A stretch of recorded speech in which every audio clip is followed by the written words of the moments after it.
48, single dad. May anak? 5. 5. Sige. 2 babae, 3 lalaki, police woman yung panganay ko.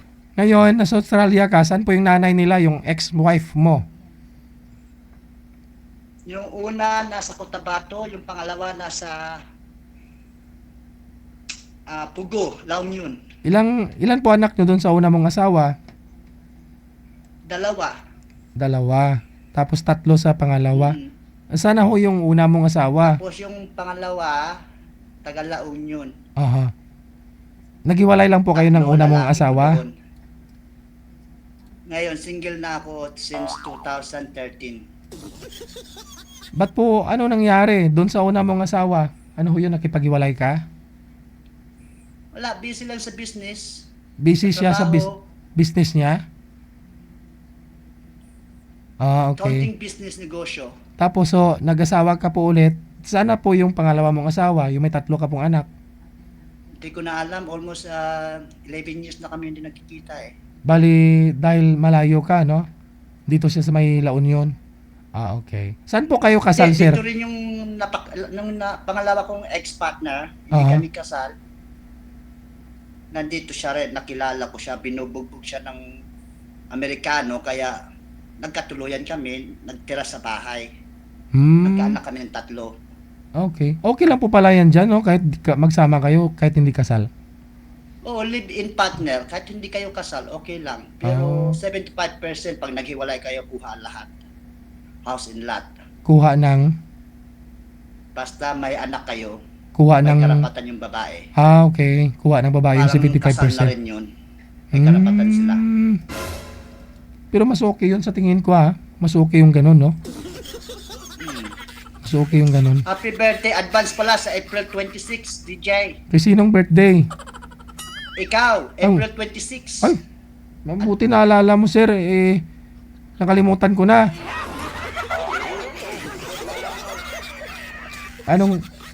January pa lang ngayon. January, February, March. Ay, 3 months na lang po pala, no? Malapit 3 na. months mo. Opo. Ako, August 7, birthday ko, 49 na ako. Oh, di belated. Oh, advance happy birthday sa'yo. Advance. Sige, sir. Ano pong hanap nyo? Anong gusto mong makakausap? Sino? Kahit ano, DJ, basta mabait at malagain sa buhay. Aha. Single mom, okay din sa akin dahil single dad ako. Saan po kayo dito, sir, sa Pilipinas? Taga Bicol ako. Malis ako sa Bicol 1981. Tapos dyan na po kayo. 81. So ilang taon Dito pa? na ako lumaki sa Australia. Ilang taon pa lang po pala kayo? Kinuha kami ng step dad ko dahil may asawa yung mami kong Amerikano. Nung bata pa kami, nung 8 years old, tsaka yung ate ko 9 years old, kinuha na kami.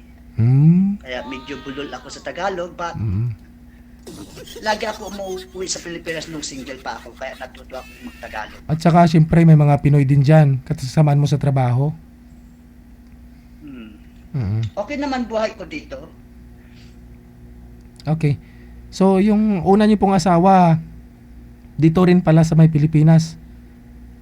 Taga Mindanao, Cotabato. Hindi kami nagkatuluyan dahil hindi nakahintay sa akin, pero sabi ko maghintay. Kinukuha ko sila. Ayaw naman ng nanay kasi masaya na sa Bago niya. suporta ko until na matay yung anak namin panganay, police woman, 3 years ago. Ba't po namatay? Bleeding hemorrhage sa utak. Instantly namatay siya. Ba't ano, So, isa na lang anak ko doon nadisgrasya sa po ba? pangalawa. Sa una, yung pangalawa, 3 lalaki. Isang bumbero, tapos yung dalawa nasa college pa. Yung police woman na yun, ba't po fatal hemorrhage, sir? O brain hemorrhage? Ano yung DJ? Ba't po nagka-hemorrhage po yung ano mo, yung police woman, yung panganay mong anak? Ayaw ko ng Okay. Sige. ayaw ko ng kuyanan. Ito siya, actually. Hindi, ibig ko sabihin, namatay dahil po sa trabaho niya? Hindi, kidney failure. dumugo yung utak niya. Hindi Ah. niya na kayanan at hindi namin alam na may sakit palaga. May Ah. sakit siya. So, nung brother-in-law ko, tumawag the next day, December 12, December 14, tumawag yung brother-in-law ko, patay na siya. Mm. So, 2 days after her birthday. Dyan ka na lang, sir. Mas okay yung signal mo dyan. Hahanap po ako, sir, na makakausap mo, ha. Mas okay po doon kanina, sir, doon sa... Available ba si Dimple? Balik ka lang. Precious ko na request iyo sa DJ, Sino? Si Dimple, taga Hong Kong. Wala na. Natanggal na daw yung dimple, sir. Naoperahan na. Hindi po siya online eh. Hindi po siya online. Hindi ko po alam kung nanonood po yun ngayon. Ha? Okay, line of 30. I don't mind. Basta mabait. Okay. I don't care about the looks. Oo. Dahil hindi naman ako kapugian. Basta Pero mabait. mabait ako mapagmahal. Okay. Sige. Diyan lang po muna kayo, sir. Ha? Okay. Stand by.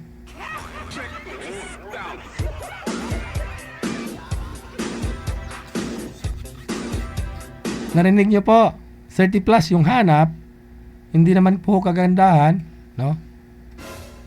Hindi naman daw siya tumitingin sa ganda o muka. Basta mabait.